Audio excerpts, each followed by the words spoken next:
Ladies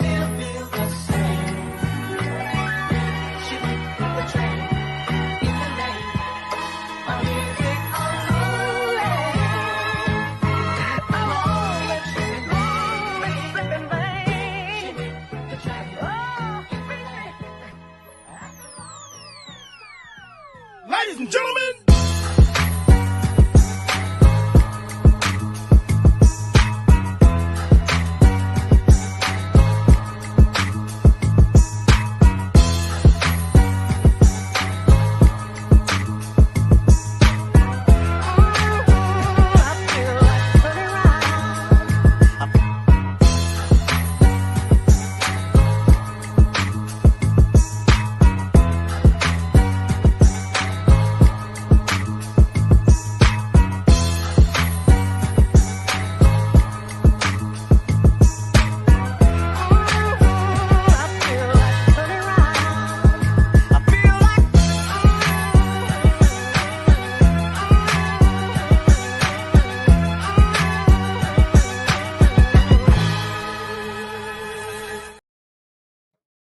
Yo, baby! I'm coming for ya. Robbie!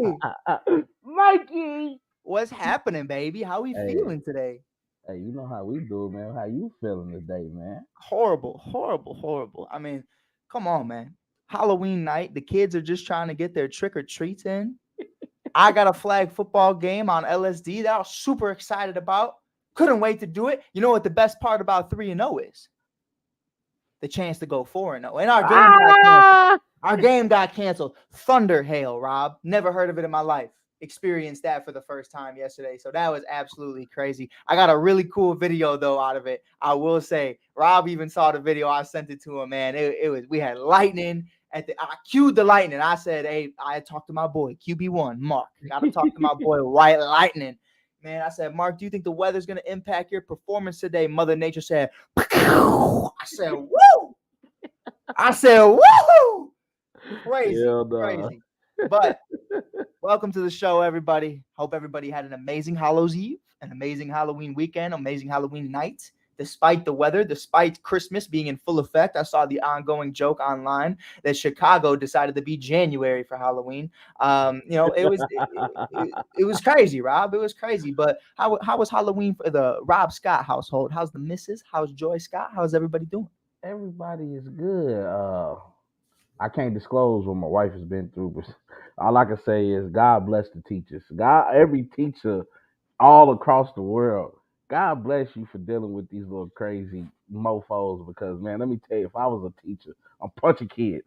I'm sorry. I don't know if I can say that, but I will. You know what? Michael Jordan said it best, man. F them kids. Who cares? Like, nah, I'll play it. But, man, we got an amazing show for you guys tonight. I'm excited about it. We got a lot of news. All of it Halloween-based, I will say. And y'all are lucky. Y'all are lucky Rob had a business meeting last night. Y'all are lucky I had my game because I was coming in the Spider-Man skin-tight suit. I was going to wear the whole thing. I was going to be Spider-Man. I had my hat. I had Spider-Man. Hennessy. I was going, Rob. I was ready. You Terrence Howard now? You Spider-Man? I'm Spider-Man. I was ready to tear through the city of the Chi-Town. But, man, let's be real. Spider-Man wouldn't last a day in Chicago. It would be over with. But, man, bro, we got a lot of Halloween news. We got a lot of stuff. I'm talking, Rob, paint the scene for me. 1 a.m, Halloween, sitting there. Just watching, I think I was watching Halloween Resurrection. Remember that one? It's like Halloween 6, Halloween 7, something like that. Is that the one where Busta Rhymes beat up Michael Myers? Yes, it was. Yes, it was. Hey, Busta got down on Michael. Yo, bro, when he looked at, he said, let's do it. He kicks him in the face, some karate kick. I'm down. Mike just took it. Mike just ate that thing. That was before the Royce. He lucky he didn't see Busta after the Royce. Oh, come on. We already know how that would have ended. We would have had to have the movie be Don't called this hit make some people want to. Come on, bro. But, man, I'm sitting there. I'm watching the movie. Bring! I get a notification on my phone. It's Woj. Yeah. Woj is on my phone at 1 a.m, Rob. He never does this. Never does this. I thought, injuries, something that only Woj cares about. I don't care. I see the news. James Harden to the Los Angeles Clippers. something we talked about all summer. We kind of had an idea that this was going to be the team, if any, to get him. Obviously, the Miami Heat were a conversation, but you and I said it. I mean, we don't even have to speak on it. I didn't think that Pat Riley, Eric Spoelstra, and Jimmy Butler would want that type of mentality in Mm-hmm. South Beach, out of all places. I mean, you got to Mm-hmm. be no fat suits, no parties with little baby. You got to be in there like swimwear, baby. You got to be there every day, putting in work. You already saw how it affected Hero. We talked about that last Yeah. week. Harden don't want to be there. Nah. I'm sure he'd love Miami, but it looks like LA is the place to be. Rob, talk to me, baby, really quick before we get into the entire trade package. Mm-hmm. What were your initial thoughts? Because I know you woke up at the butt crack of dawn, 4 a.m., saw my text. What did you think? When I saw this, I saw it while I was at work. I'm sitting there like a good employee doing my job. I get a notification. Mm. I said, "Hold on, what's this?" Now we saw a lot of NFL trades going on. That's why I titled my show yesterday "Trading Places," Lord Jesus. But when I saw this James Harden trade, I had to sit there and ponder to myself, how big of an impact is this going to have on the rest of the league? And we about to get into, I don't think it's going to impact that much. Mm. That's just my personal opinion. That's just Rob's 2 cents, no pun intended.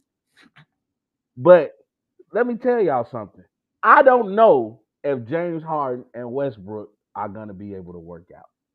And I say this because we're talking about two guys who I don't feel can play off the ball. Mm-hmm. And Westbrook has already been having such a fantastic year in this early NBA season.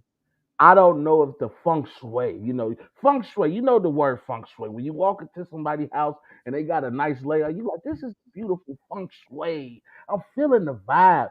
I don't know if James feng shui is going to mess up what the Clippers have been doing so far. Because Coach Tyronn Lue, let me be respectful, has had this team rocking and rolling. And it seems like he's gotten into Westbrook role, what his role in Westbrook's head, what his role is going to be. Now, we don't know how that mix of James Harden and Russell Westbrook is gonna clash. Mm-hmm. Like, what you think, brother?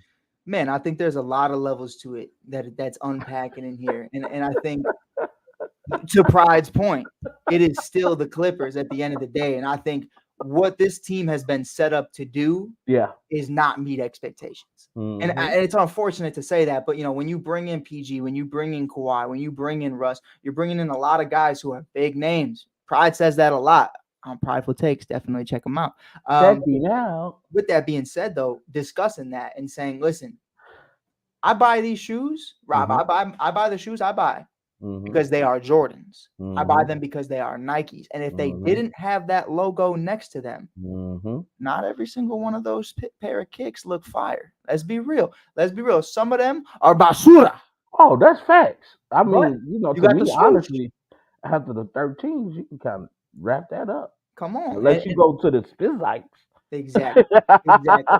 And sometimes though, that's what we talk about guys and their availability, talk about guys in their game. I mean, Mm-hmm. a case in point was Russell Westbrook in the 2021 season. Russell Mm-hmm. Westbrook is a household name, a Hall of Famer, Mm-hmm. triple double king.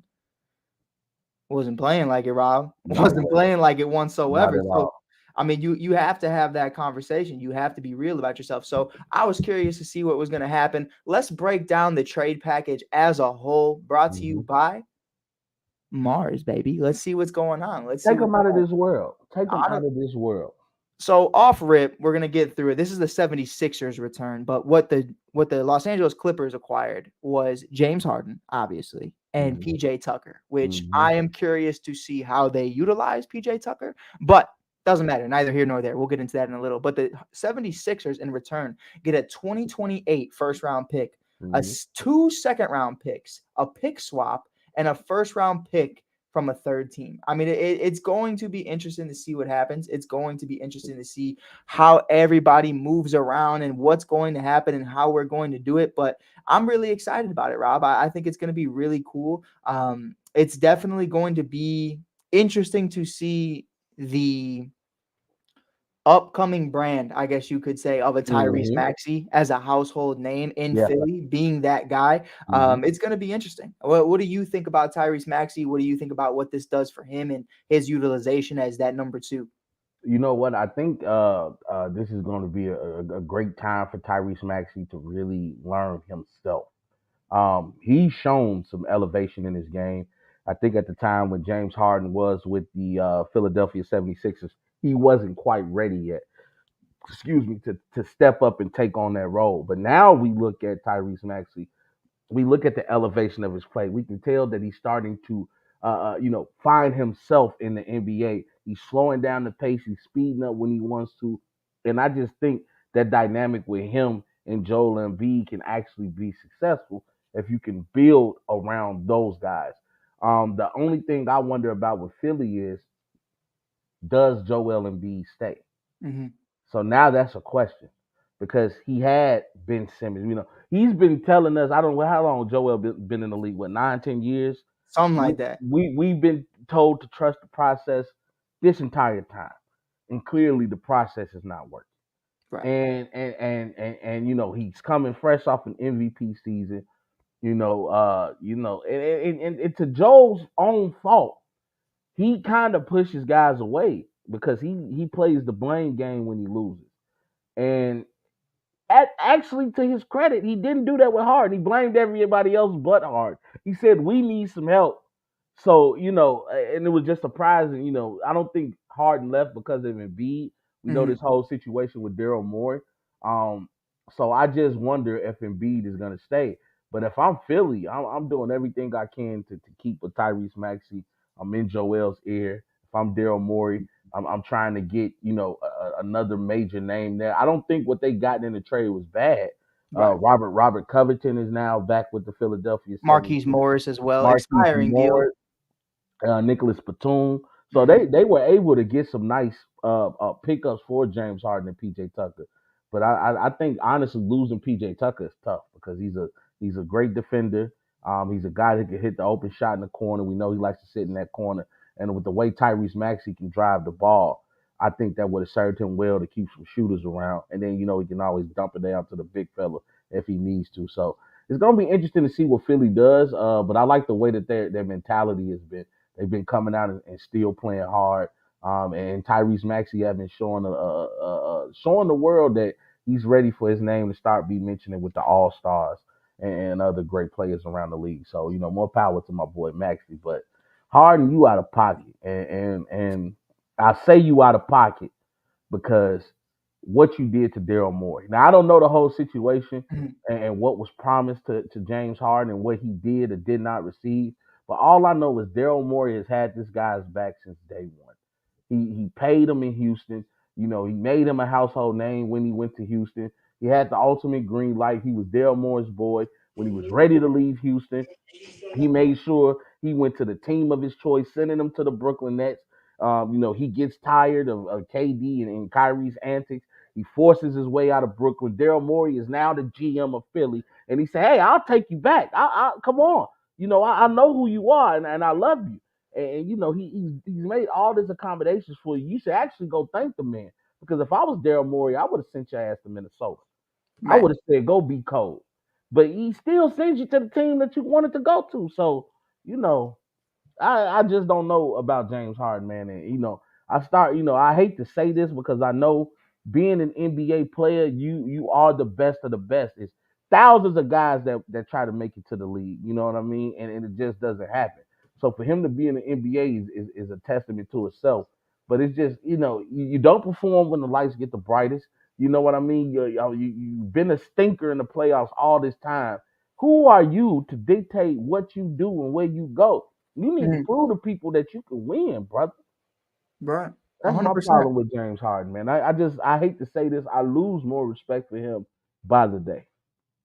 No, 100%. And I think there's levels to it as well. And to touch first on the Tyrese Maxey thing, first of all, I think about it every day. Now, so many other people passed on him as well, so I'm not too Mm-hmm. hurt. But the Chicago Bulls took Patrick Williams over Tyrese Maxey, and I lose sleep over that every single day. But it's okay. It's okay. I digress. But maybe we'll end up with him again. Who knows? Maybe there's a Zach LaVine or a Debo trade in the works. I don't know. I don't know. I'm just my GM Mike is back. But man, I think it's going. GM Hughes. Come on, let me talk to you. Everybody got to go. Everybody gone. Get out of my room. Get out of my locker room. Everybody gone. We're gonna talk about that later. Talk about Lil Bull's locker room. I'm excited to talk about that.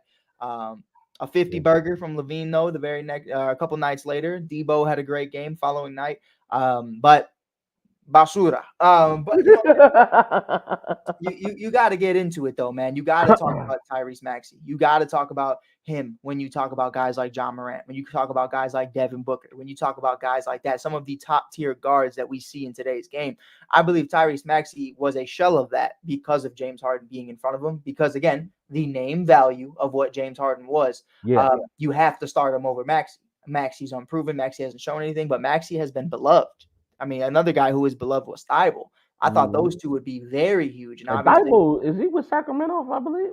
I think he's in Portland still. Oh, Portland. Yeah, the last time I checked, he was in Portland. He's with Portland. He's with Portland. Yeah, He just popped up in my head. I can see him. They and I like that young Portland team. They just need some guidance. But DeAndre Ayton is not it though. I will say that. But I've been saying that, but we knew that. But I did give him the benefit of the doubt though. I was like, if now is the time to stat pad, it's now. I don't give him the benefit of the doubt. It is awful. It is awful. You let a power forward come and kill you in the finals when Giannis plays them. So I don't give him no benefit of the doubt at all. But I do, Rob. I do think this is a great move for the Philadelphia 76ers. I don't think it's bad. I think obviously the reason, and especially when we talked about it, and a lot of people are going to be like, they didn't get the trade package right. We know that Nick's a part of the deal. We know that Covington's a part of the deal. We know that Morris is a part of the deal. But this right here is everything. Yeah, it's rebuilding. I mean, this is everything you want to happen. And this is something right here. They are acquiring assets. Remember the assets that they lost to get a guy like James Harden, and to get guys like Jimmy Butler. So, I mean, they are finally building an asset and a product. Maybe the process is coming back all over again. But I want to talk about something because Frankie's in the comments, because Pride is in the comments. Here's the video that I found very interesting. Now, there's something in the video that isn't pointed out, but I had to slow it down, take a screenshot. Rob, are you ready to take a walk with me, brother? Let's walk on through. Now, PJ Tucker walks in the building. Who cares? Who? But don't do my boy Tuck like that. He's a champion. He's a champion. Unlike James Harden, he's a champion.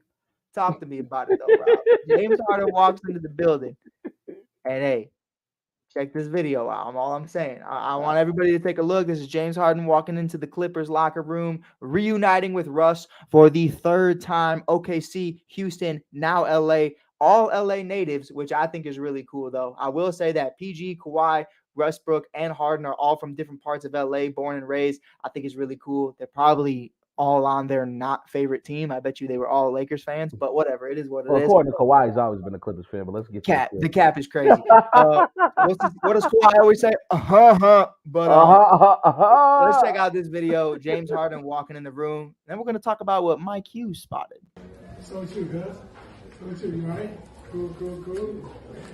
Make sure you start on that side, you feel me? Straight up. All right, cool. All right. You know where you at? See it though. Okay. See it though.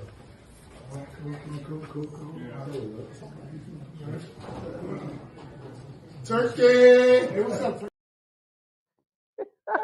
Rob, did you see what I saw? I've been saying I saw this video like 5 times, and But Rob, did you see what I saw? I told him stay over there, bro. You ain't seeing what I saw. You talking about the dryness? I saw a man that noticed his minutes going down. Terrence Mann looked upset to be there. Terrence Mann was not rocking with this whatsoever. Terrence Mann looked hurt to see James Harden in the building. Terrence Mann is a bucket, my friend. Terrence Mann is him. And I think he is probably hurt that James Harden is even in the building. This is something that I noticed, that I saw the vibe. I didn't see a smile on this man's face the entire video. You could roll the clip back. You can watch this video 10 times over. Terrence Mann does not look happy that James Harden is in LA. And that's something that I noticed. Rob, am I reading too deep into this, bro? You know what they say about a good movie or a good video? that every time you watch it, you'll see something different. And I didn't see that. I peeped it right away. And you're right, bro.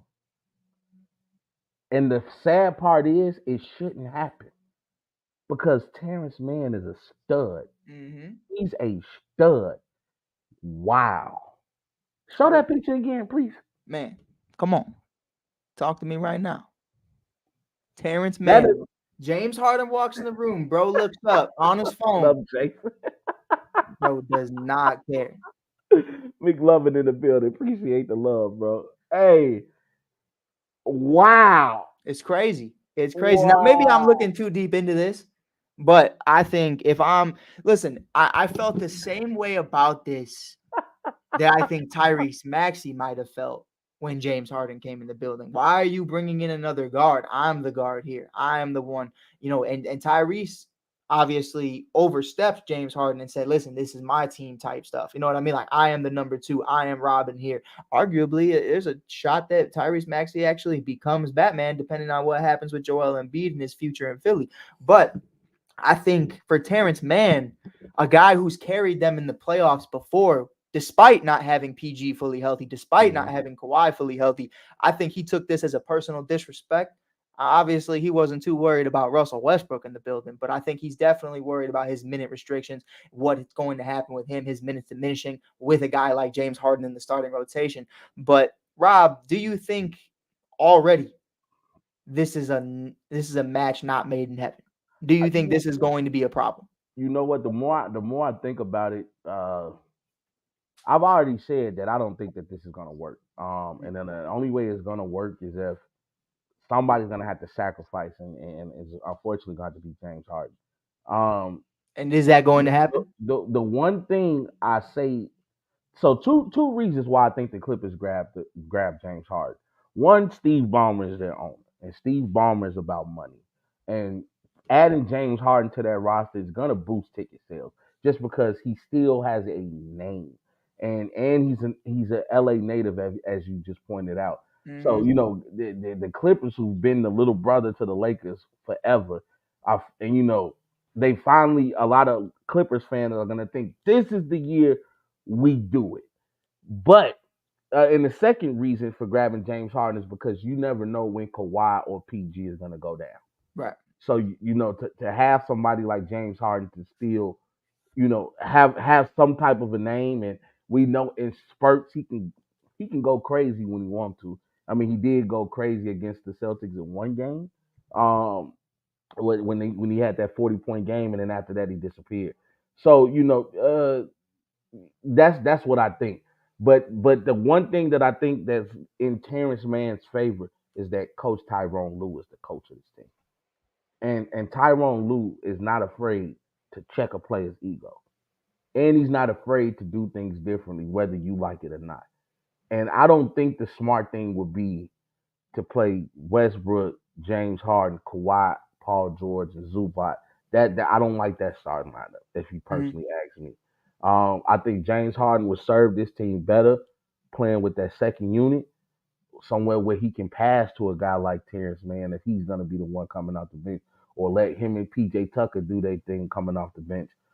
But I don't like if they play all 5 of those guys together. I mean, Steve Kerr just had to make the tough decision to go to CP3, and we're talking about a Hall of Fame point guard, and say, hey, bro, we got Steph, we got Draymond. We don't need you to do what we need you to do is to build confidence in our second unit. And now Chris Paul is coming off the bench, and it's just, as a coach, sometimes it develops you quicker as a Mm-hmm. coach when you have these tough decisions to make, because you cannot be afraid to make the tough decisions. That's what I think. Yeah, 100%. And I think there's levels to it as well. And I think something that really made me curious about this trade, Rob, and a Mm-hmm. conversation that I feel like we kind of just haven't talked about is Mm-hmm. what really happened. The real conversation. Now, OKC was OKC. They were very young, very unproven. A young Kevin Durant coming from the Supersonics. Russell Westbrook was not the Russell Westbrook we saw after Kevin Durant departed. And James Harden was coming off the bench. So Mm-hmm. that team chemistry was different. But what we did see was Russell Westbrook and James Harden go very deep into the playoffs in Houston. Mm-hmm. And we saw a team that choked when it mattered the most. Yeah. Now we're seeing it again. These four together, Kawhi Leonard, Russell Westbrook, James Harden, and Paul George. And mind you, this is Russell Westbrook and James Harden for the third time. Mm-hmm. Do you think that's ever worked? Has that duo ever been successful, would you say, in their tenure together?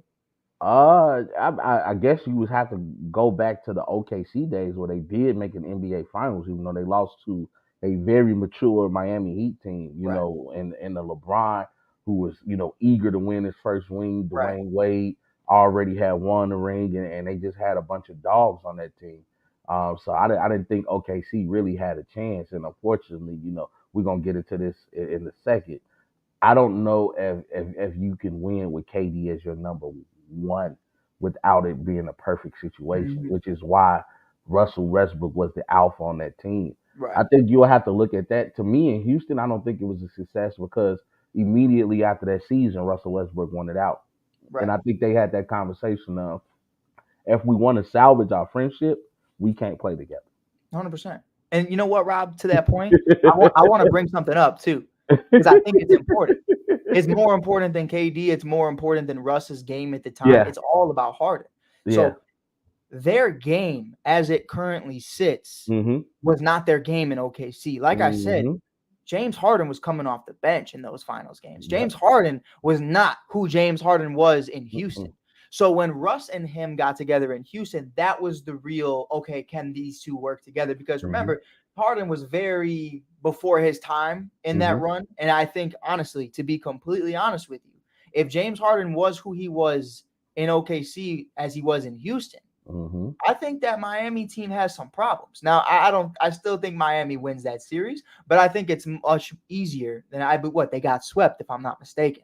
Or it was a 5-game series. I You forget talking exactly. about OKC and Miami? OKC and It was Miami. It was 4-1 because OKC won. Yeah, it was the 5-game series. Yeah, they won the first game and then they Right, then they got 4 straight. Yeah. So yeah, you can't judge that version of Harden to compare with him and Russ's game. But what we saw in Houston, we saw a lot of injuries. Yeah. We saw a lot of guys who didn't know where to be and when to be there. Saw a lot of guys taking shots they shouldn't take. And we've kind of seen that from Russ as a Laker. We've seen that from Harden on the Phillies or on the Philadelphia 76ers.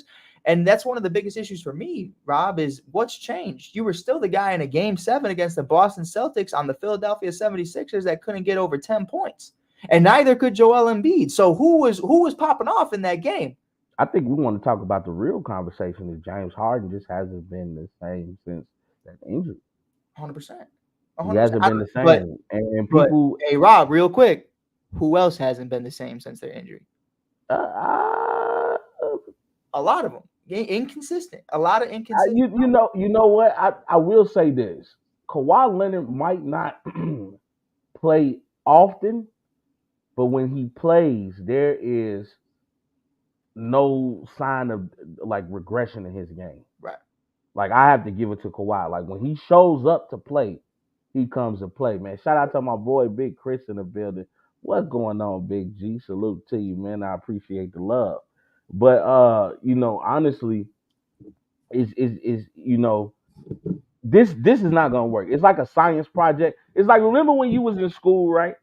And you had to take your science project to school, like, and you try to make the volcano out of the 2 pop bottles. See, they didn't tape it right, so now the water just spilling out everywhere. Instead of the funnel coming down, you can't even make the funnel. They got the Mentos and the Diet Coke going everywhere. It's bad. Like they had a button to press on the volcano, and when they pressed it, you just saw the smoke come out. Nothing exploded. You know what I'm saying? It broke. And that's what I think. This is going to be a failed experiment. I don't trust it because one person that will say something, that will speak up, even though he doesn't speak to the public often, Kawhi has a say-so with what goes on that team. Yeah. And if it doesn't work, Kawhi will let them know, I am not happy. Uncle Dennis will let them know Kawhi is not happy. And Kawhi is the reason why a lot of people are on that team, why Paul George left to go play for the Clippers. So, it's all going to come down to how Kawhi feels. If I'm James Harden, I'm going in there on my best behavior. And another thing I saw in that video is I don't think Russ is too happy about it because now Russ is looking at it like my touches are gonna go And you already know how somebody feels about it. away. Come on, Terrence. Free Hey, Terrence, man. Free. Hey, but Terrence, man, can come on the Bulls any day of the week, no problem at all. You want facts. Alex Caruso? That's Go ahead. facts. You can have That's Alex Caruso that's right now. facts. I'll take Terrence Mann on the Chicago Bulls. And you know what? I want that timestamp. November 1st, 2023 at the trade deadline. If the Bulls are having even a 500 season, I need Terrence Mann in the Chicago Bulls uniform immediately. Javon Carter, Basura. Alex Caruso, I love you. But no, I need Terrence Mann, a young Patrick gun. Williams, I will Basura. drive Patrick Williams wherever I need to drive him with his new team. But keeping it on Halloween, we had that very, very early in the morning. Late that night, Rob Scott, we saw one of the greatest matchups I think on paper you'll see in quite some time. On paper. On paper. But this was one of my favorite matchups. Victor Wembanyama versus Kevin Easy Money Sniper Durant. Easy money. The game, His money wasn't that easy in the second half, Lord man, Jesus. let's talk about it though. Durant finished with 26 and 7. Wembanyama had 18 and 8 with 4 blocks. And the Spurs Ooh. win this game. Rob Scott, the Spurs win this game. I don't know if you caught the game. Oh, I watched. Absolutely insane. I mean, absolutely insane to see that ending. I mean, the steal to end it all. He lays it in. Jelly, it's over. That's game. You know what, man? You know, let's set the table because we had Slender Man versus the Slim Reaper, Mm-hmm. and Slender Man came out on top. Now, KD had a great first Great half. game. A great I game. mean, he was giving it to Wembanyama. Yep. I mean, he had one. That dunk you sent me last night was crazy. Hey, he dunked the man. You know, the first hit him with the fadeaway. Wemby can't get to it, but then Wemby, man, I think it was in the second quarter, right before the half, when he caught that, when he jazzed that KD and got out the way, and I think he dunked on you, but with the left at that, I said, oh my God. And the Spurs, you know what? People can say what they want about Wembanyama. Yes, he has a lot to learn about the game. He does. He has to. He does have to pack on some muscle because you can see even Ford sometimes kind of throwing him around. But when he focuses and he says enough is enough, this dude has the potential. And I'm just saying potential. I'm not ready to crown him anything yet. But he has the potential to be one of the scariest players we've ever seen in the NBA. He has that. We're talking about a 7'4" guard. Is he 7'4" or 7'6"? 7'4". Because the dude is just tall for no reason. And we're talking about a guy who can alter a whole offense on the defensive side of the ball on opposing team's offense. You have to know when he's on the court where he's at on the court. Because all that driving to the rim and I remember one play when they played the Warriors in preseason. Andrew Wiggins had a step on the man. The man was able to cover so much ground and get the block. And you mentioned last night, he had 4 blocks. He had some highlight plays in the fourth quarter. I'm going to tell people right now, I think Wembanyama has a little bit of a clutch gene in him because this is not the only game we've seen where he's had a slow first half start, and in the second half he starts cooking. And when he hit that 3, and then he comes down and hit a jumper, then he comes down and get the tip dunk. You know what I'm saying? And he just reinvigorates his team. I just think, I like what Craig Popovich is doing. A lot of people been complaining saying Wembanyama should have more minutes. I like the way he is gradually getting him. And I mean, 29 minutes for a rookie is great. You know what I'm saying? Because he still has a lot of the game to understand. But they got some studs over there in San Antonio. You got Keldon Johnson. You got Vassell. You got some guys over there that can really get to it. Now you're adding this 7-foot monster, who him and KD in so many ways remind you of each other. I just think Wemby, wow, man, this dude is impressive, man. And he mentioned something last night when in the post game conference of how much he respects Kevin Durant and what he learned from Kevin Durant just playing against him, of how he's not going to try to be like Kevin Durant, but he likes the way that Kevin Durant knows what he wants to do. Like, how he controls his own pace. he gets to his sweet spots on the floor, he's not going to do anything out of his body. Now the real conversation is going to come because we know how great Wemby can be. The conversation is going to come, how great is Kevin Durant? Yeah, I know you didn't have Bradley Beal. Yes, I know you didn't have Devin Book. But the problem is, and I've mentioned this before when we were back on ASAP, I've mentioned it several times on Rob's 2 Cents. Kevin Durant can only win if the situation is right. He won in Golden State because he didn't have a B or a C player. He had a 1B. And a lot of people can say Steph Curry was actually 1A. But when you have another guy that demands so much attention, it's easy for KD to go for 35 and 40 every night. Well, I'll do you one better. Because I'm a fanboy. I'm going to talk my talk. Because when we talk about the past, baby, I'm in there like swimwear. When we talk about the present, I'm gone. Chuck the deuces. I'm not talking about it. But KD on the Warriors, before things went to shit on that final series in the finals against the Raptors, I would tell you, you have an X factor, a 1A, and a 1B. Yeah. The X factor is KD. 1A is Curry. 1B was Clay. Yeah. And let's be real, Draymond was a great 2.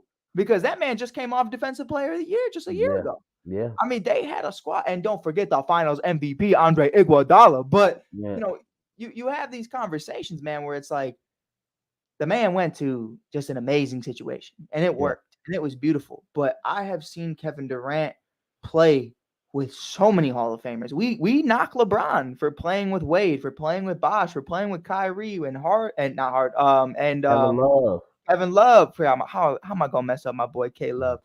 Minnesota legend. Hey, with Ray Allen. He played. LeBron Anthony Davis with some guys. Know. Carmelo. I mean Russell Westbrook. You got some names. Dwight Howard. I know. Look, I stay away from all that. I don't care what somebody doing in the bedroom. My situation is keep it in your bedroom. I will say this. Because I know people are gonna ask us about it. I've seen people comment that we should talk about it.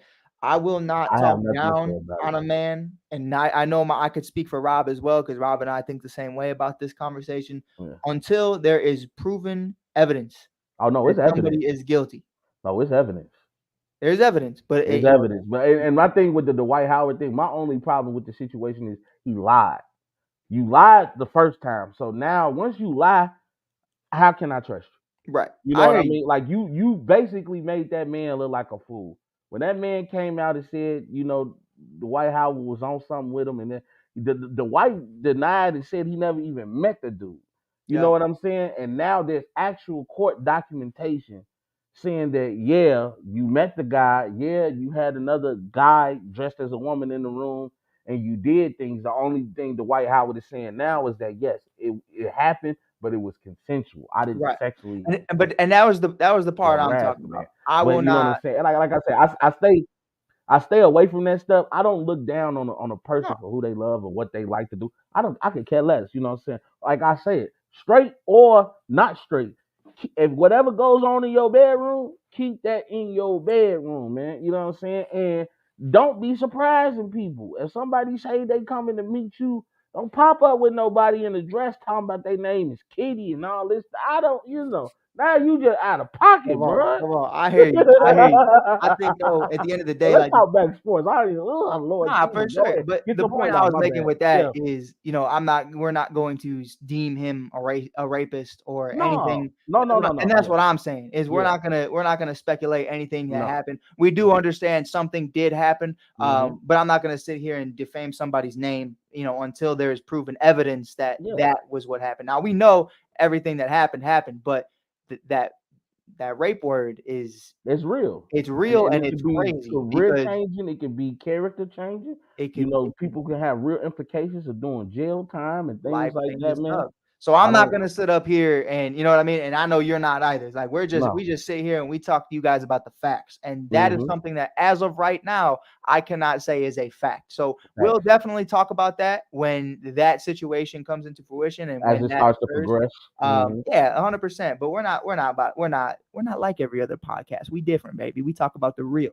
I talk about facts, man. People come to me for the truth. Yeah. That's what I say. And the truth is, I don't know. I wasn't there. I wasn't in the dress. I wasn't partaking, so I wouldn't know. But man, breaking it down though, I want to ask you something. Yeah, Keeping it real, keeping it back into what we were talking about. yeah. 'Cause I don't know how we got there, but we got there. But Things man, happen as you get to talking. getting real though.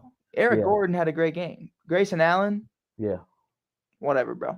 Yeah, Bro been, bro been he hooping though. he Bro been hooping.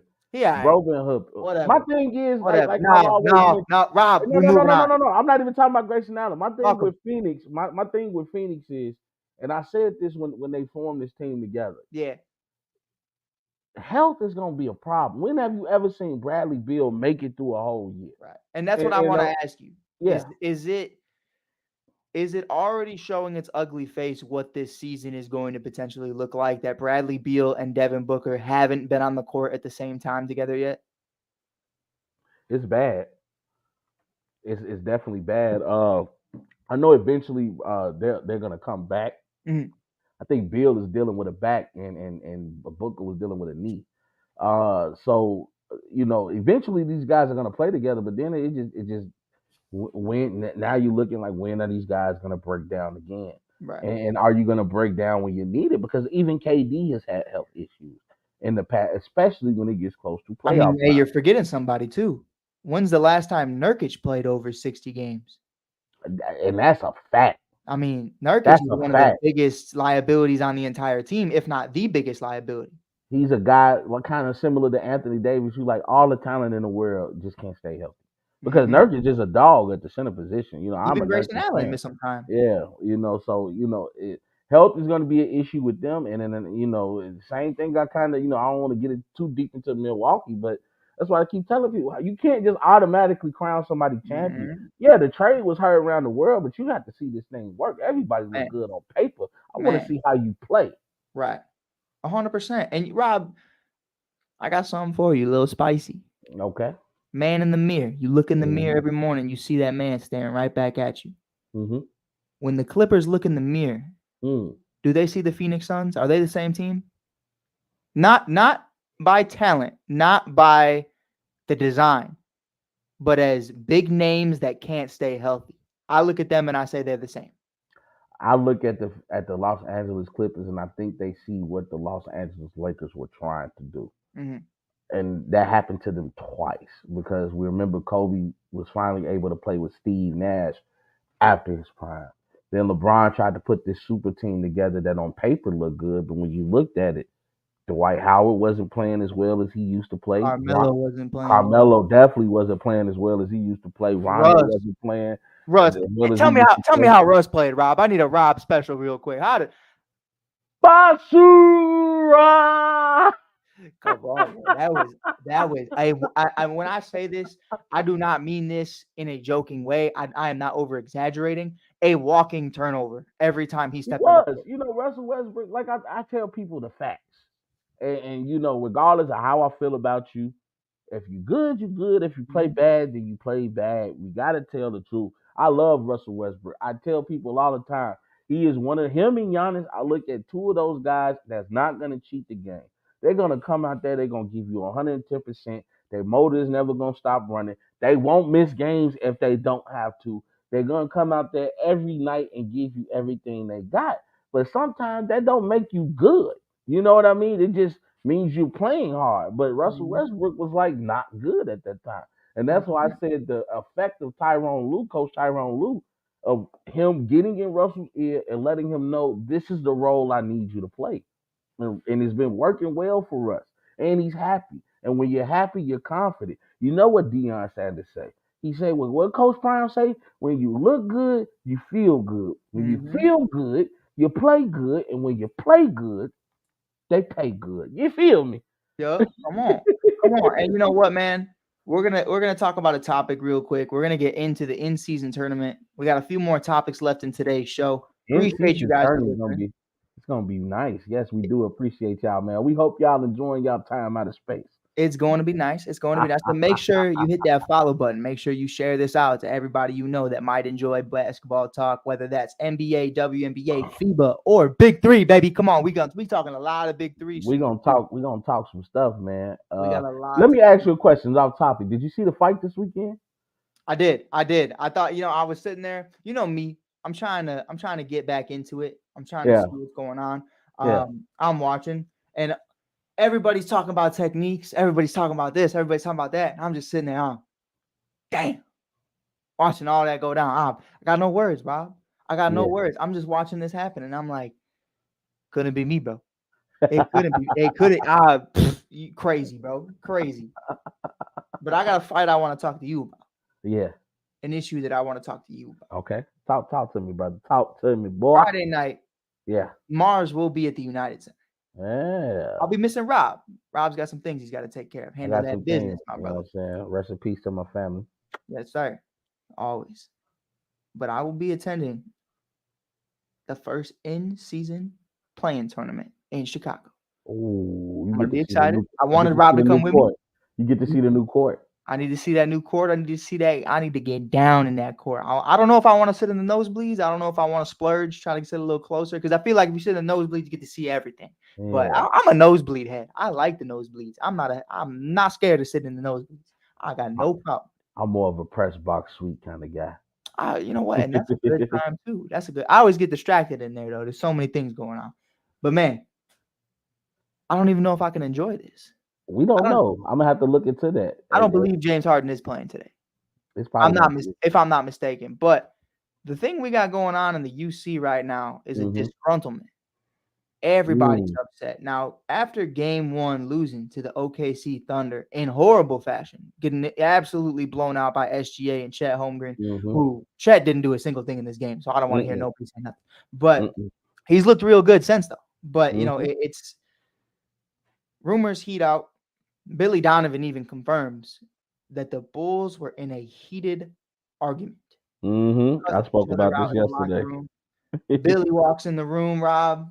Hey, guys, everything okay? Do you want me to leave? DeMar looks at him straight. I don't know if it was DeMar, but somebody looks at him straight in the face. Get the fuck out. Oh, okay. He leaves. Rob, following that, the Bulls get a game winner with Caruso. Debo had an amazing game, dropping over 30. And then Zach LaVine in a loss. I want to key that. In a loss to the Detroit Pistons, drops 51. New career high. Now, how you lose that fucking game when DeMar played great, when Booch did great, and Zach in a career high drops a 50 burger. A 50 piece. Rob, as it currently sits, we are 2-2 facing off against Luka Magic. Luka!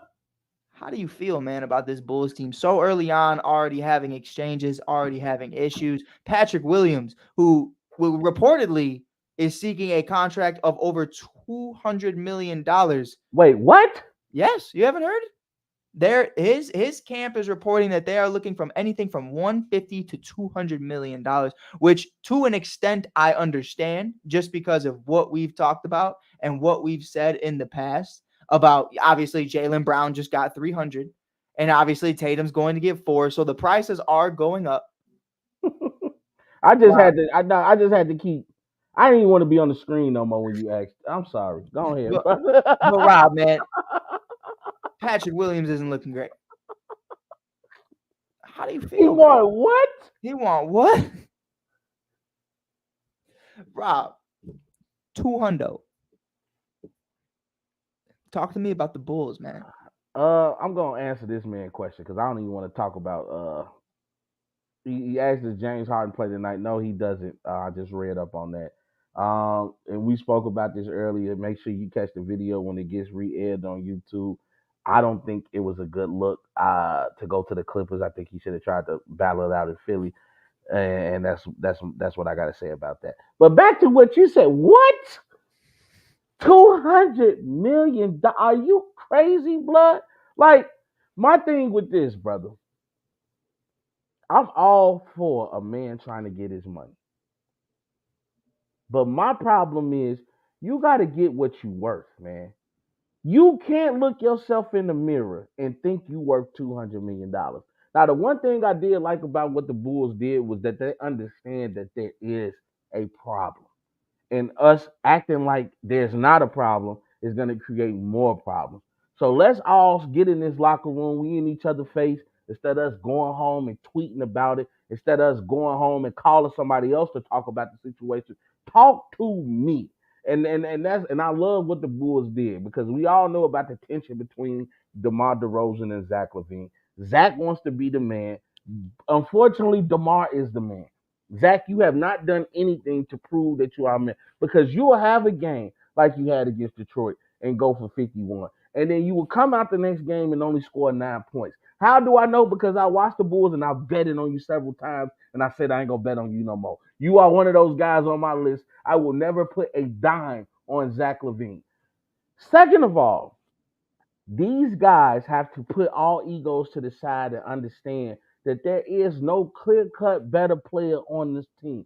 Now, DeMar is the best player on this team, but even DeMar has taken a step back from who he used to be. You can call it age, you can call it whatever. It just happens. He's not playing as great as he was when I dubbed him DeMar the Chosen. So what the Bulls need to do is they need to come together, they need to play as a team, and they need to play hard because that's their problem right now. They play as if they got all the talent in the world. You need to be playing and scrapping for every loose ball, every 50-50 ball, dive into the rebound. I mean, you got a guy like Andre Drummond at one point in time was one of the greatest rebounds in the game. Why is he not getting more ticks? Yeah. You know what I mean? It just things like that. You know, the Bulls are not going to be successful, unfortunately, until Coach Billy Donovan is gone. He has to go. He has to go. I'm with it. I'm with it. I think the whole experiment is just a travesty, and I think it's something that, being completely real about the situation, I touched on this on the mic earlier. We were talking about the Bulls, and I got an article coming out tomorrow. It's going to be really exciting about it. I'm Check excited it about out. Check it out. Chicago State of Mind article on Subtract. Definitely give it some love. I've been dabbling in the writing. You gotta dibble and dabble when you can. Double dip all the time. Favorite chip, chocolate chip. But anyways, getting into it, man. I mean, come on. Different writing. Bar from Mars. Bar from Mars. Ooh. But man, talk to me. That's a little sticky. I think when I really look at it, Rob, this experiment failed to me on New Year's Eve 2021. Talk about it, brother. DeMar hits the game winner. Next day. I know what you're talking years. He hits back-to-back game winners. And after that moment, it was just a completely different team because it turned into Debo's team. DeMar DeRozan was brought into this organization to be a co-star to Zach LaVine. Lonzo Ball, Nikola Vucevic were brought in to be co-stars. And Alex Caruso as a facilitator off the bench, a great defender, not asked anything more, has been starting in more times than I can remember in the 2022-2023 year. Kobe White was supposed to go to the bench. Patrick Williams was supposed to live up to being a number 4 overall pick. And Rob, we're sitting here and we're saying that it's Debo's team still. And I think that is the problem, is Zach hasn't taken that next step and you paid him like he was going to. You paid the man. Now, I have no problem with the contract itself. The contract itself, I don't at all. Because I don't think there is too far of a gap between Zach LaVine and Jaylen Brown. I don't think it's too far. What? And I don't think it's too far. What? When you compare the salaries, Rob, I'm gonna be real with you. I'm gonna let you. I'm gonna spit. I'm gonna let you let me know if I'm bugging, right? When you look at who they are as players, and I say, okay, well, one got paid $300 million. What did Zach get paid? I forget what Zach got paid. Like 200. Like 220, right? 220 versus 300. So I'm like, all right, I'm not too upset about that. And he doesn't play like a $200 million man. 100%. But is Jaylen playing like a $300 million man? He has. Jaylen Brown has put in work. He's put in work. He's earned that contract. Now, this year, I think he's still trying to find himself with Porzingis in there, but that's not like when Boston played Golden State that in the finals that Jaylen Brown wasn't the best player on the court. 100%. But what I'm saying to you is the salary caps are all increasing, right? So we're seeing a Jaylen Brown make $300 million. We're seeing a Jason Tatum potentially make $350 to $400, and that's going to keep evolving. So Zach, to me, being at the 200 mark in what the new era of NBA salaries is going to look like, I think is a fair spot. That's kind of like right below max contract. So I think it's decent. even with the way that the new era is being paid to play this game that we love, Zach LaVine, there are still players that don't even scratch the surface for $100 million.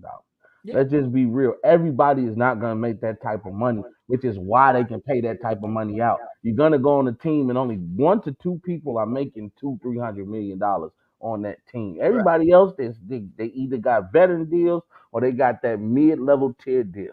Zach is at a position that at the time when he got that contract, that was a top tier contract. 100%. That's my problem.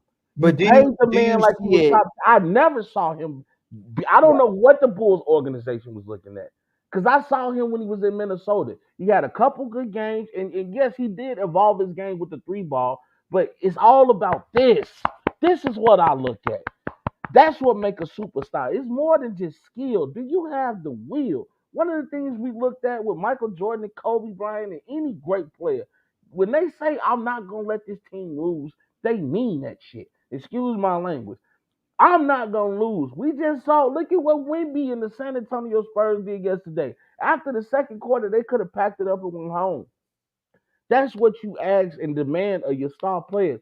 Step up when we need it. You're supposed to be like the Magic Johnsons in the world who's sitting in Kareem's chair on the plane, and everybody that walked past is sad due to Kareem being injured. And Magic say, have no fear, Magic is here. And that's how you supposed to be.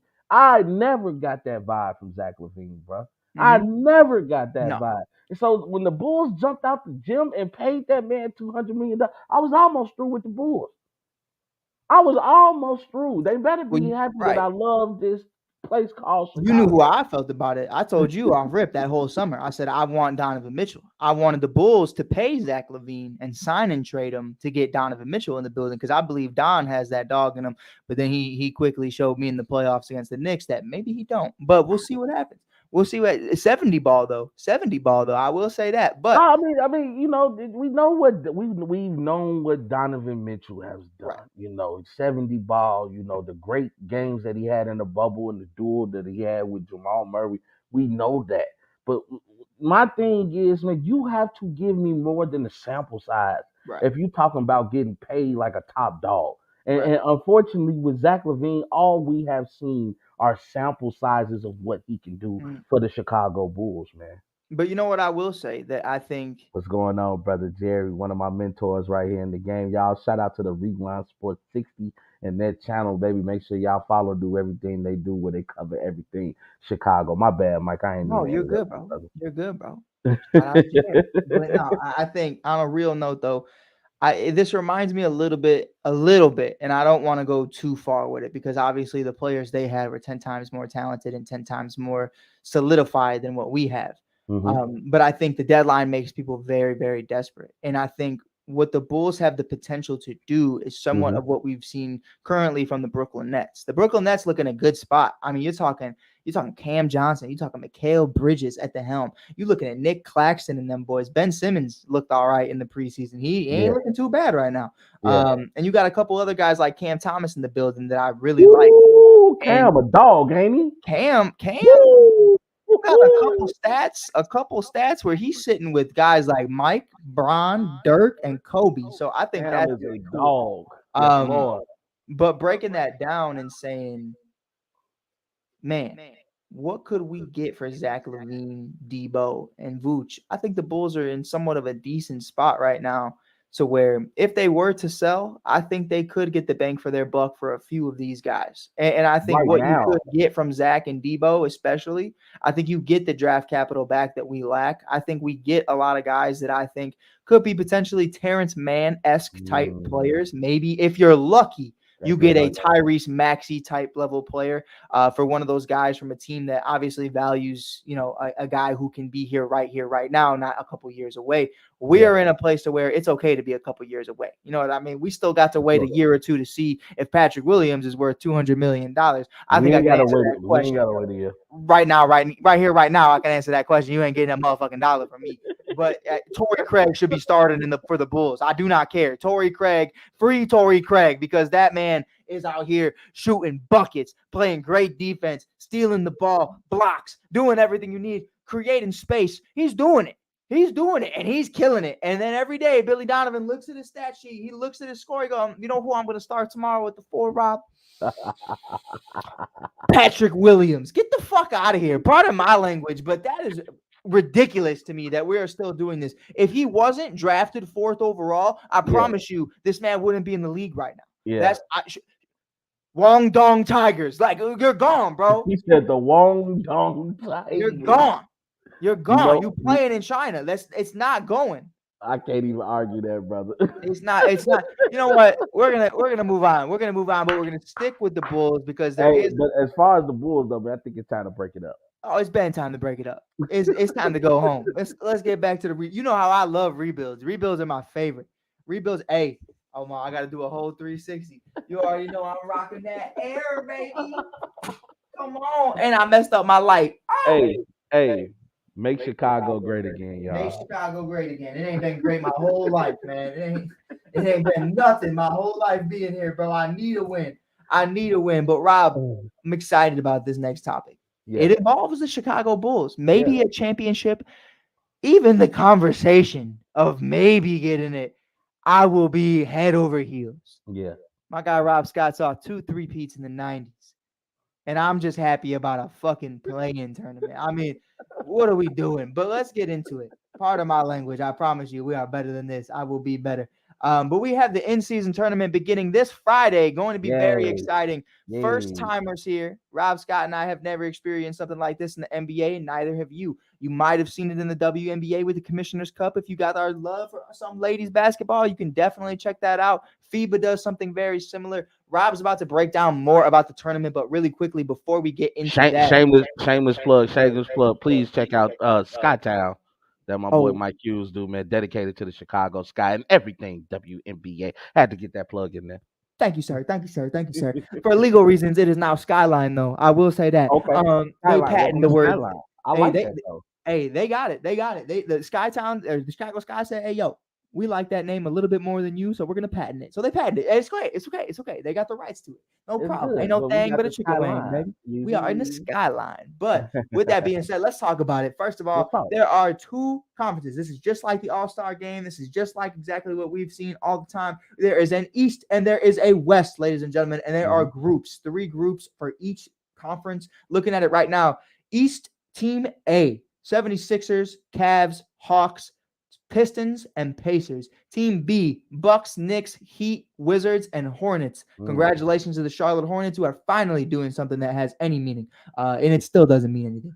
And Team C, who I am not excited about because I feel like every single one of them can dog us. Yes, the Raptors, the Nets, the Magic with Paolo, the Celtics with JT and JB, and the Chicago fucking Bulls. But let's talk about the West. Memphis, Suns, Lakers, Portland, Jazz on Team A. Team B, the Nuggets, the Clippers, Zion and the Pelicans. The defending champion Nuggets.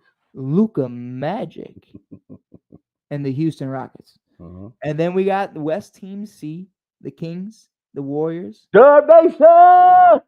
Klay Thompson, baby. Steph Curry back at it for another accolade that they need to accomplish. They need to be in season tournaments, champions. The Timberwolves with Anthony Edwards, which I'm personally myself, Rob, I am more excited about Anthony Edwards getting some playoff experience. Even if it's not the playoffs, I think it's cool. I think he's a top tier level player. OKC. Please, ladies and gentlemen, before he finishes, stop comparing him to Michael Jordan. Please stop that. Get some help. Please stop. Get some help. OKC and Victor Wembanyama. Yeah. And the San Antonio Spurs. Rob Scott, your floor is yours. Explain to the people what all of this means outside of more than just these teams going up head to head. How is this going to work out? All right. So if you guys have ever watched the FIBA tournament, you guys know that there's what you call group play.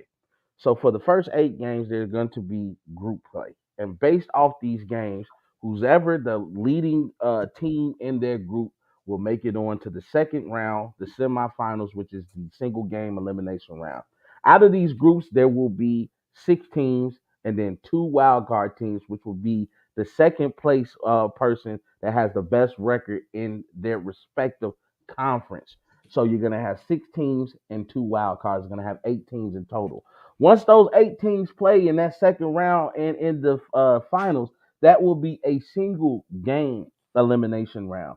And of course, we're going to be going on until we get to a champion, which I believe that the tournament, if I remember correctly, the championship game is going to be played on the 7th, December 9th, actually. I'm sorry. So the championship game is going to be played on December 9th, and it's going to be a great one. Now, I don't know the implications of what this truly means or what you get when you win this tournament, but I do know that besides the championship game, these in-tournament games are still counted towards the regular season. Unfortunately for those teams, and fortunately for us NBA fans, two teams are going to be playing 83 games this year. The only game that does not count towards the regular season will be the championship game. 100%. So it's gonna be definitely interesting. I wonder if they're doing a tournament to kind of bring more viewership to the NBA. I'm assuming there's gonna be some money implications on who wins this tournament, just like there's money when you make an All Star game, and they incentivize when you will win awards and things like that. So I'm pretty sure there's gonna be some type of financial incentive. To get these teams really geared up to really play hard and to try to win this tournament. Hopefully, it does make things exciting because things don't really ramp up until after the All Star game in the NBA when guys are now fighting for and jockeying for position to make it to the playoffs and to avoid the play-in tournament. So I think it's going to be very interesting. I'm very excited to see how this plays out. You're going to get to see some teams fight for a chance to win something, as Mike alluded to earlier. Most teams don't get a chance to get playoff competition, or we don't get to see them on a national stage. So I think it's going to be great for the NBA. Side note to that, also with the All Star game, they are going to be going back to their former setup. So they will no longer be, doing the tribute to the late great Kobe Bryant. They're going to be going back to the way they used to do things. There will no longer be team captain picking out from the East and the West. Is going back to the traditional East versus West situation, and I think that's actually good for the All Star game. That way you can kind of stop the collusion, as Jimmy Butler calls it, and and the tampering. Um, but I think it'll be good to actually see which conference reigns supreme, because each conference can say that they're bringing dogs. I know the Western Conference is such a powerhouse. If you look from 1 through 7, you're talking about hell 1 through 10, because you're gonna have some guys really trying to. And a lot of people are speculating that San Antonio won't make the playoffs. I am not one of them people. I think San Antonio has every chance as everybody else to make the playoffs just because of who's their coach and the toughness that this team has. They're a bunch of scrappy young kids. So this NBA season, man, has already started off interesting, man. Is I would love to see the Warriors win. I made a prediction on Rob's 2 cents before the season even started that Steph Curry will be the MVP of this league, and so far, he looks to prove me right. Mhm, mhm, mhm. So I'm excited. What you think about this tournament, brother Mike? I think it's interesting. In covering the WNBA for the last 2-3 years that I've been doing, my favorite experience with the Commissioner's Cup in the WNBA was actually in Skytown, baby. The Chicago Sky hosted it just a year ago. It was an absolute blast. We still had Candace Parker, Allie Quigley, Courtney Vandersloot, Emma Meeseman, Kalia Copper, aka Chicago. You feel me, and a bunch of other dogs, Rebecca Gardner, James Wade, and company. And it was just an absolute honor to be a part of that. It was an Yeah. absolute blast to see them go after it. And I think the incentive to me isn't as there as it is for the NBA. Now, the incentive in the WNBA is $500,000, all this other stuff. Cool. That's fine. I think personally, what I think would make the in-season tournament a lot of fun is it depending on home court advantage during the playoffs. It depending on, what's going to happen with the rankings, the power rankings, how it's all going to work out. Now, Rob, imagine whoever wins the in-season tournament, not only that team gets home court advantage throughout the playoffs, but that conference. So in the West, if the West wins, whatever team ends up in the finals gets home court advantage in the West.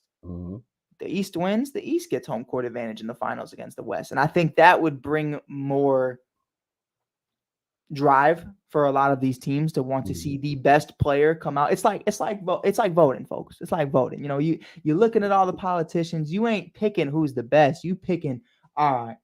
It don't matter which one of us is the best out of this group. It matters which one of them is gonna beat that mug right over there. Blue versus red. Who's going to be able to knock down blue? Who's going to be able to knock down red? We got to get the best guy to be able to do that. Maybe one of us is better than him, but it's whoever goes up against the best of the best. Now, you know, when you playing one-on-ones, you got all your boys in the group. Hey, man, if there's a 7-footer, I shoot my threes. I do my thing. But I'm picking my boy Charles 10 times out of 10 every single day. Come on. Charles Capelot. Shout out my boy.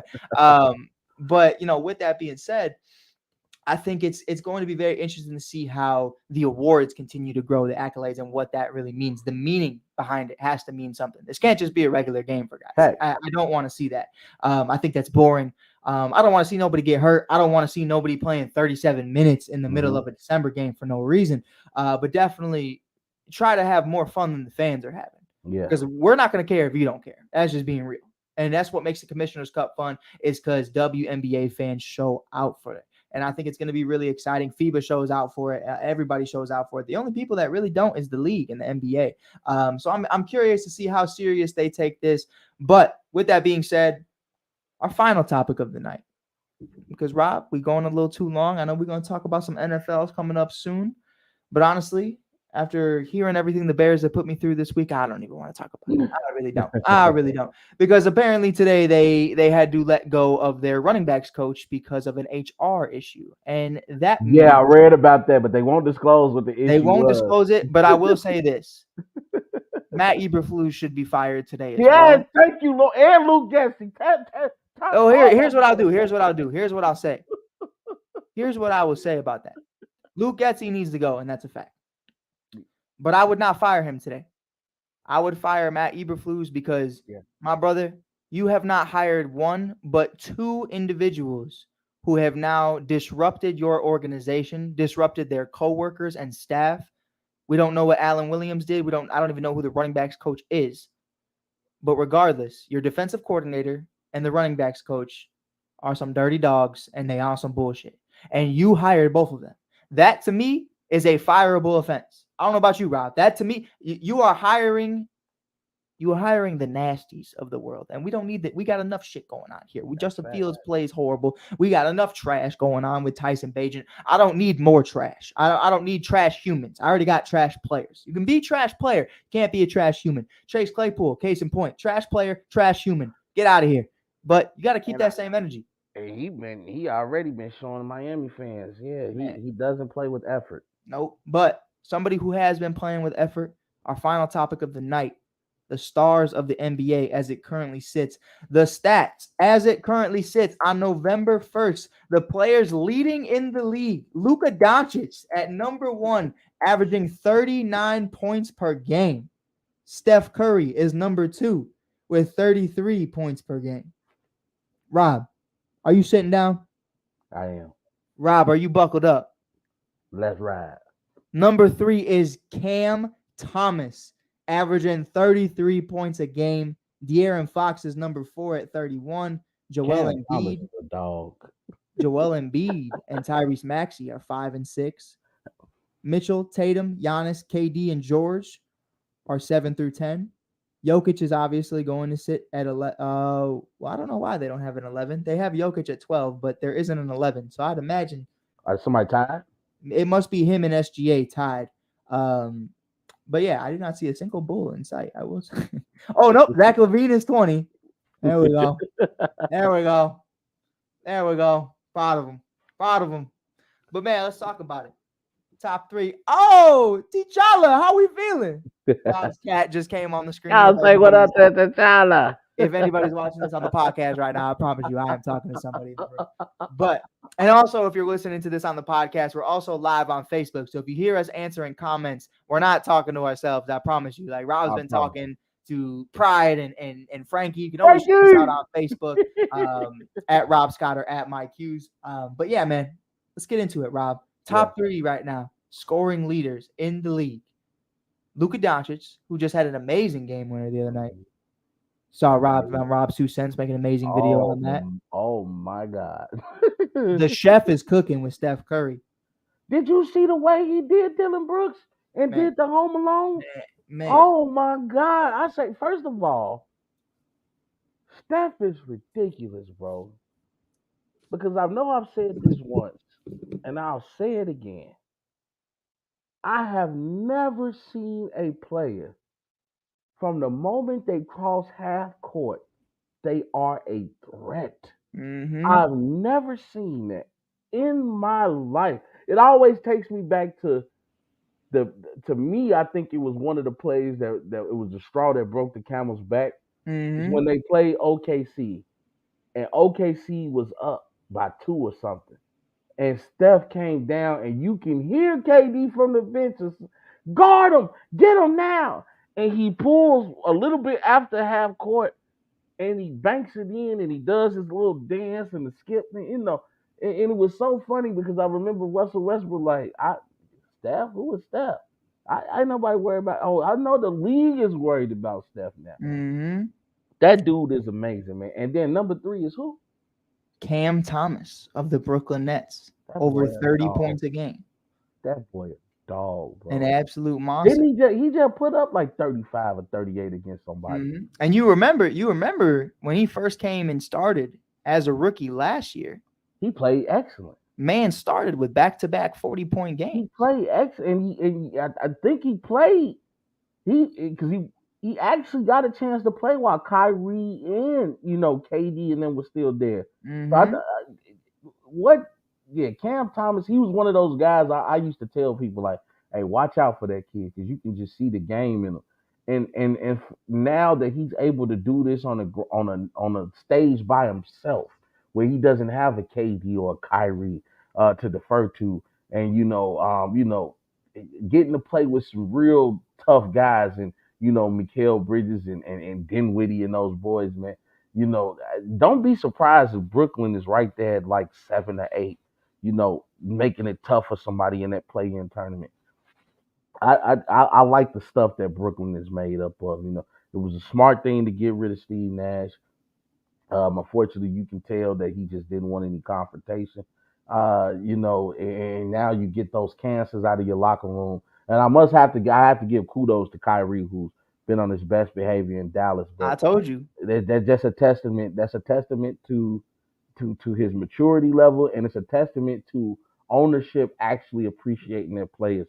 Because I hear the way Mark Cuban treats his players is fantastic, and he's going to be one of their biggest cheerleaders. And you can just tell that Dallas is a good environment for Kyrie. So shout out to Kyrie. I gave you a lot of grief, so I got to get love. Like I said, I tell the truth.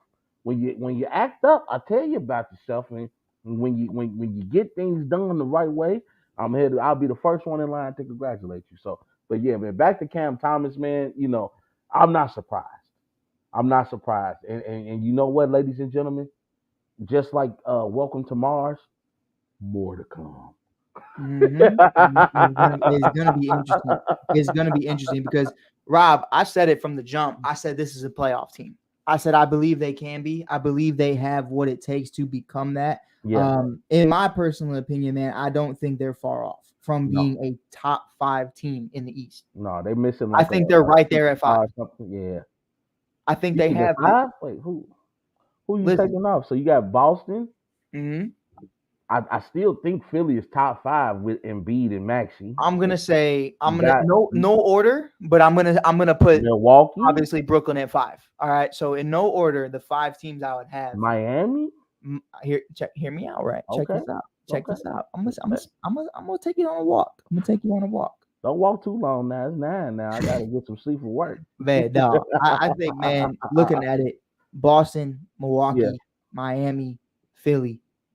That 5th spot, who you got? What about the Knicks?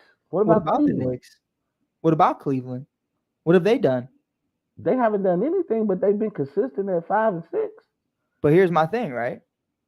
What about the Raptors? What do you always say? It ain't about what you done.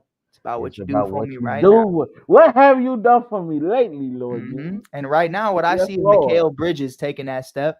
I see Cam Thomas taking that step. Big stepper.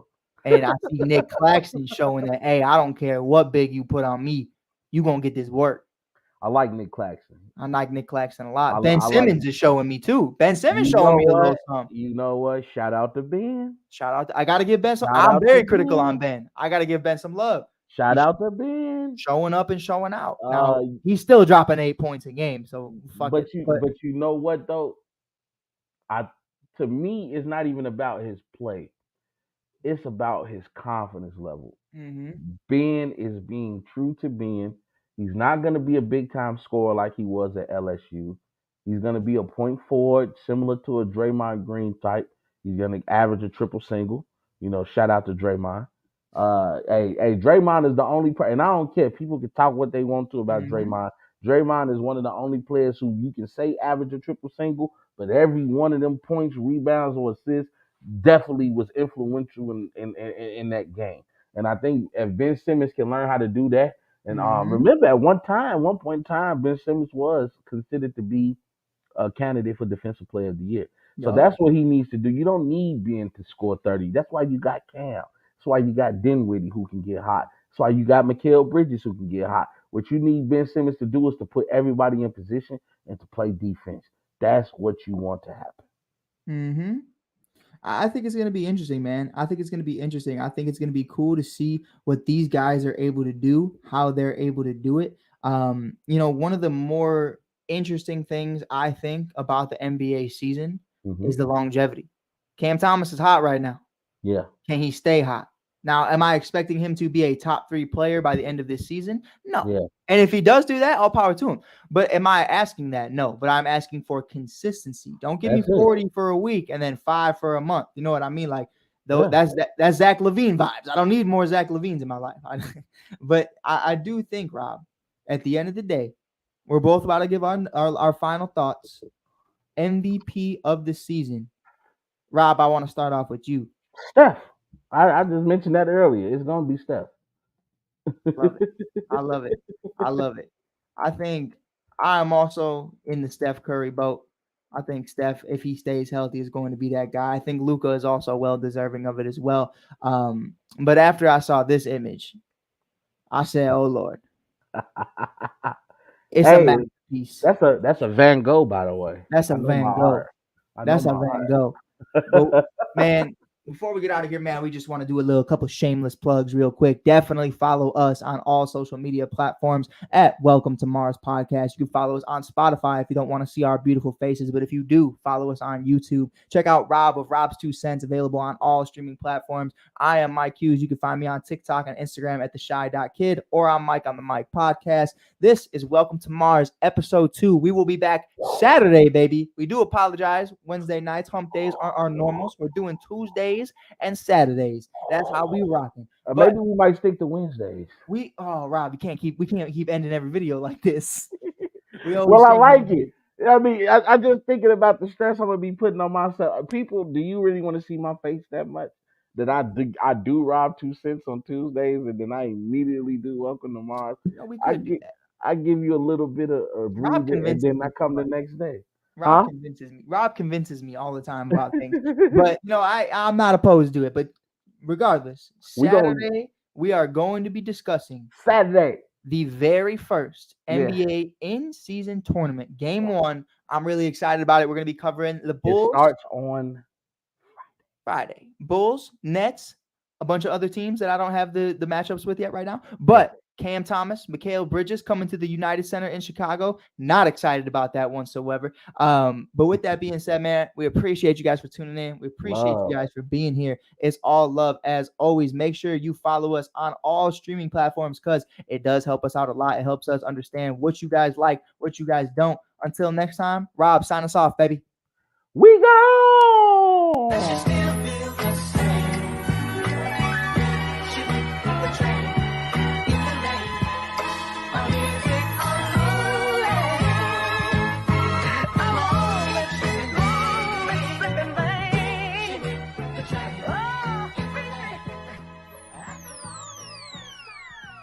Ladies ladies and gentlemen.